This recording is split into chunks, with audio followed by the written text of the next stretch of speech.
समय बच्चों, आज हम इस वीडियो में कक्षा 11th संस्कृत कोर भास्वती पुस्तक के प्रथम पाठ का अनुप्रयुक्त व्याकरण करने जा रहे हैं। तो आइए सबसे पहले पहला प्रश्न संधि या संधि छेद, ठीक है।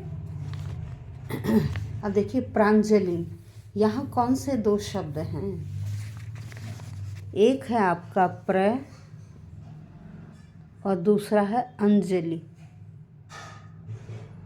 प्र जमा अंजलिम, प्र में अ और अंजलि में अ, ये दोनों अ और अ मिलकर क्या बन गया? आ। अब नेक्स्ट देखो, राम है दूरदर्शन, राम है दूरदर्शन। अब यहाँ क्या होगा? विसर्गों के स्थान पर ओ आदेश हो जाएगा। क्या हो जाएगा? ओ। क्या बना? दोनों शब्द अलग अलग रहेंगे। रामो दूरदर्शन, रामो दूरदर्शन। अब नंबर 3 पर आइए। नंबर 3 क्या है? रामस्तम, रामस्तम, रामस्तम। तो कौन से दो शब्द हैं? एक है राम है और दूसरा है तम। क्या है? तम। विसर्ग के बाद त आ रहा है, इसलिए यहाँ क्या बना? स। क्या बन गया? स। अब नेक्स्ट है परिजमा अपृच्छत। पहले पद के अंत में ई है और दूसरे के प्रारंभ में अ है। भाई असमान स्वर है, तो ई के स्थान पर यह आदेश हो जाएगा। ये बनेगा प। अब र क्या है? जब उसमें से स्वर निकल गया तो वो आधा हो गया, ठीक है। और फिर ई के स्थान पर आदेश हुआ यह। अब आधा र ऊपर चला गया, पर यह, ठीक है। ई के स्थान पर यह हो गया पर यह। अब यह में अ मिल गया, क्योंकि यह व्यंजन है, हलंत है ये, तो जब इसमें अ मिल गया तो ये स्वरयुक्त हो गया पर यह। आगे फिर पृच्छत जोड़ दिया इसमें, पर यह पृच्छत, पर यह पृच्छत। नेक्स्ट है मंत्री धुरैर मात्यय।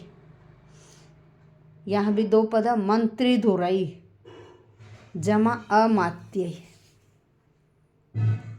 मंत्री धुरई जमा अमात्यय,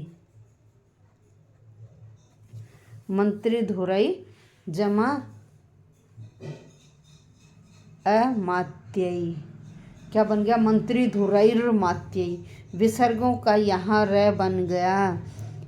ई के बाद, ऊ के बाद, ए आई के बाद विसर्ग आए तो वो र में कन्वर्ट हो जाती। किसमें? र में। तो ये बन गया मंत्री धुरैर मात्यय। नेक्स्ट है नैशी। नैशी में न जमा एशी, न जमा एशी। ए और ए मिलकर बनता है आई। क्या बन गया? आई। नेक्स्ट है चिंतयसी जमा अर्थ नैपुण्यम। जैसे परिजमा अपृच्छत में किया, यहाँ भी वैसे ही है। पहले पद के अंत में ई और दूसरे के प्रारंभ में असमान स्वर, तो ई के स्थान पर यह आदेश हो गया। ये बन गया चिंतयस्यर्थ नैपुण्यम। क्या बन गया? य। अब स में से जब ई निकल गया तो स आधा रह गया। ई के स्थान पर यह आदेश, ये व्यंजन है और इसमें जब स्वर मिल गया तो हलंत नहीं लगा, ठीक है।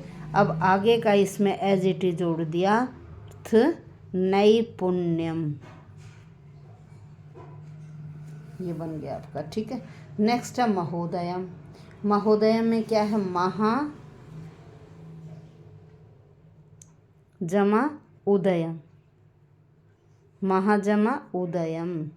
आ के बाद ऊ आए तो वो ओ में बदल जाता है, गुण संधि, तो क्या बन गया? महोदयम। नेक्स्ट है एक है जमा अपि जमा अमात्य। अब विसर्ग से पहले अ है, विसर्ग के बाद अ, तो विसर्ग के स्थान पर ओ हो जाएगा और ये जो अपि का अ है, इस अ के स्थान पर अवग्रह हो जाएगा। ये बन गया। पहले दो पदों को ले रहे हैं, ये बन गया ऐसे एकोपी। ठीक है, अब आगे क्या है, अमात्य है भाई। यहाँ अंत में क्या है, ई, और आगे क्या आ रहा है, अमात्य। ठीक है, ई के बाद ए आ रहा है, असमान स्वर है, तो यण संधि में क्या है, ई के स्थान पर यह हो जाएगा। तो देखो अब क्या बनेगा, एको। ठीक है, अब प में से ई निकल गया तो प केवल व्यंजन रहा और आधा लिखेंगे इसे। अब ई के स्थान पर ये आदेश हुआ यह। ठीक है, अब इस य में जब ए मिल गया तो ये सिंबल हट जाएगा। ठीक, अब आगे का जोड़ दीजिए अमात्य। ये बन गया आपका एकोप्य मात्य है। नेक्स्ट है आपका मतिमान जमा सूची। ठीक है, न है पहले के अंत में, उधर से श आ रहा है, तो न के स्थान पर यह हो जाएगा मतिमाय। ये बन गया आपका मतिमाय सूची, मतिमाय सूची। ये बन गया आपका मतिमाय सूची। ठीक है, अब आइए प्रश्न नंबर 2, प्रकृति और प्रत्यय पर। पतितम, यहाँ क्या है, पत धातु है और कतय प्रत्यय है। पत धातु कतय प्रत्यय। नेक्स्ट में अभिविज्ञा ल्यप, ल्यप का यह शेष रहता है, ल और प का लोप हो जाता है, तो बन गया अभिज्ञा, अभिविज्ञाय, अभिविज्ञाय। नेक्स्ट है आघ्रा ल्यप, यहाँ फिर ल्यप है, ल और प का लोप हो जाएगा, यह बचेगा, बन गया अब आघ्राय, आघ्रा ल्यप आघ्राय। नंबर 2 आंसर ये ऑप्शंस में आएंगे, संधि स्वयं करनी होती है आपको। नेक्स्ट श्रुतवंत है, श्रुतवंत है, तो ये क्या है, श्रुतवंत में श्रुत धातु है और वतुप प्रत्यय, श्रुत धातु वतुप प्रत्यय है, सुनते हुए, श्रुत धातु वतुप प्रत्यय।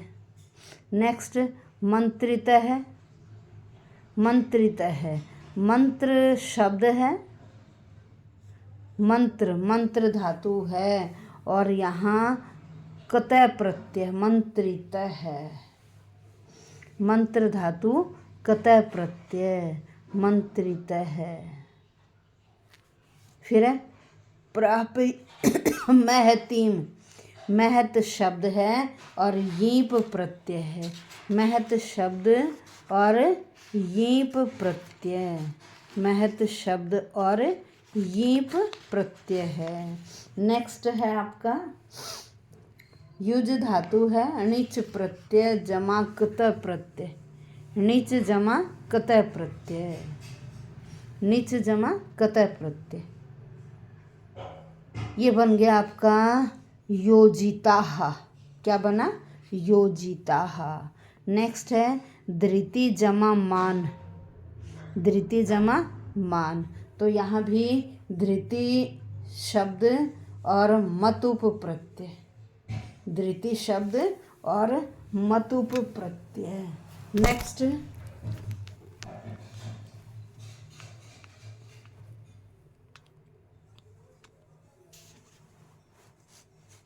नेक्स्ट आपका दा जमा तव्यत, दा जमा तव्यत, तो ये आएगा आपका दातव्यम, दातव्यम, दा जमा तव्यत दातव्यम, दा जमा तव्यत दातव्यम। नेक्स्ट आपका क्री जमा कतय, क्री जमा कतय, तो अब आ गया कृताः, क्या आया, कृताः, क्री जमा कतय कृताः। नेक्स्ट अब आगे शब्द रूप। अब यहाँ आपने पाठ की रीडिंग करनी है अच्छी तरह से, तभी आप इसे भर पाएंगे। जटिलम चीरवसनम भुवि पतितम ददर्श, देखा किसने देखा था, राम ने, राम है, तो क्या है यहाँ राम है। नेक्स्ट है राम है कृशम भ्रातरम पाणिना परिजग्र। राम ने कमज़ोर दुबले पतले भाई को हाथ से पकड़ लिया। किसको पकड़ा? भरतम। किसको? भरतम। नेक्स्ट है शूराः श्रुतवन्तः कुलीनाः कृताः। कह रहे क्या ऐसे शूरवीर मंत्रियों को नियुक्त किया गया है? तो मंत्रिण है। नेक्स्ट शास्त्र को विदयी मंत्री धुरई। अब यहाँ देखो तृतीया बहुवचन है तो ये भी तृतीया बहुवचन का ही आएगा, अमात्ययी। नेक्स्ट मंत्रित है मंत्र न परिधावती। अमंत्रित है मंत्र है राष्ट्रम। क्या आएगा इसमें? राष्ट्रम। फिर मूर्खाणाम एकम पंडितम। मूर्खाणाम के अनुसार सहस्राणाम विशेषण विशेषण एक विभक्ति लिंग वचन। राजानम राजपुत्रम वह। जो विभक्ति इसमें है वही राजपुत्र में होगी। नेक्स्ट अमात्यान कर्मसु नियोजयसी। कर्मसु के अनुसार श्रेष्ठेषु। श्रेष्ठेषु। नेक्स्ट धृतिमान। फिर आएगा मतिमान। धृतिमान और मतिमान। ठीक है। नेक्स्ट है रिक्त स्थान भर्तु अपि अति कुप्यंती। तो बहुवचन की क्रिया है इसलिए कर्ता बहुवचन भर्ताः। क्या आएगा? भर्ताः। अब आइए धातु रूपों पर। इसमें क्या है? कर्ता के अनुसार क्रिया। मंत्र है ही राज्ञा विजय मूलम भवती। मंत्र होता है एक वचन। त्वम के साथ मध्यम एक वचन है आपका त्वम, तो मध्यम एक वचन की क्रिया आएगी चिंतयसी। नेक्स्ट अभिमंत्रित है मंत्र है एक वचन है कर्ता, तो यहाँ भी प्रथमा एक वचन परिधावती। फिर त्वम आ गया। त्वम क्षिप्रम। त्वम के अनुसार सी मध्यम एक वचन दीर्घयसी। नेक्स्ट त्वम आ गया। फिर मध्यम एक वचन इच्छसी। फिर राजानम राजपुत्रम व महतीम श्रियम। क्या जाएगा? एक वचन प्रापयेत।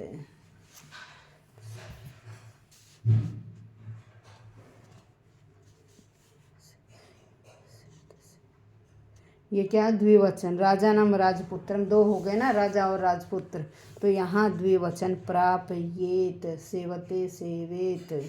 ठीक है। नेक्स्ट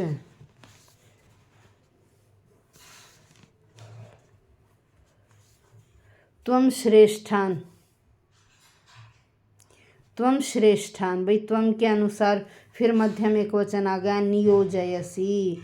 फिर भर्ताः बहुवचन है तो अति कुप्यंती बहुवचन। नेक्स्ट शुचि कुलीन दक्ष च सेनापति कृताः। क्या ऐसे नियुक्त किए हैं? कृताः। त्वम भक्तम वेतनम च। क्या तुम उनको ठीक समय पे वेतन वगैरह दे रहे हो? तो क्या आएगा? त्वम के अनुसार ददासी। त्वम ददासी। अब उपपद विभक्ति। यहाँ देखिए वाक्य के अंदर सह का प्रयोग है। सह के साथ तृतीया विभक्ति का प्रयोग किया जाता है। तो अब इन तीनों में से देखिए तृतीया का रूप कौन है? बहु भी। तो आप यहाँ बहु भी का प्रयोग करेंगे।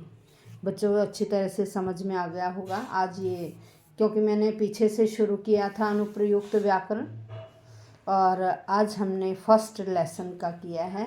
अब हमारा सिलेबस कंप्लीट हो गया, इसलिए रिवीजन करिए। वीडियो से आपको बहुत मदद मिलेगी। धन्यवाद बच्चों।